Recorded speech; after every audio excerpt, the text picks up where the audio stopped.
Ang aklat ng pahayag ay nagpropesiya at hindi papasok doon sa anumang paraan ang anumang bagay na karumal-dumal o siyang gumagawa ng kasuklam-suklam at ng kasinungalingan, kundi yaon lamang na mga nakasulat sa aklat ng buhay ng Kordero.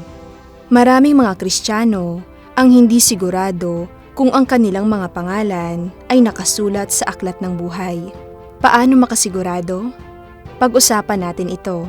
Sinasabi sa atin ng kasulatan, ang kabayaran ng kasalanan ay kamatayan.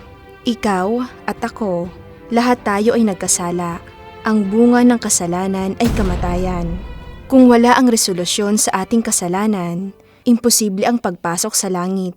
Ngunit para sa Diyos, walang imposible. Si Jesucristo ay naparito sa mundo, ipinako sa krus, at tinubos tayo mula sa kasalanan, pinatawad ang ating mga kasalanan. Gayunpaman, hindi ito nangangahulugan na maaari tayong dumiretso sa langit dahil tayo ay makasalanan pa rin.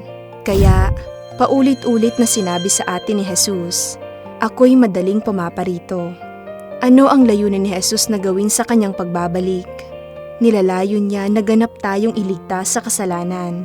Ang unang bagay na dapat nating gawin ay magsisi at tanggapin ang ikalawang pagparito ng Panginoon.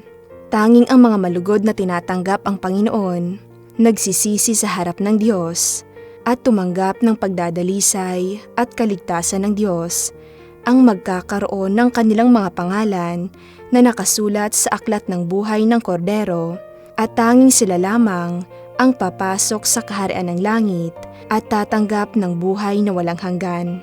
Ngayon, alam mo ba kung makakapasok ka sa kaharian ng langit?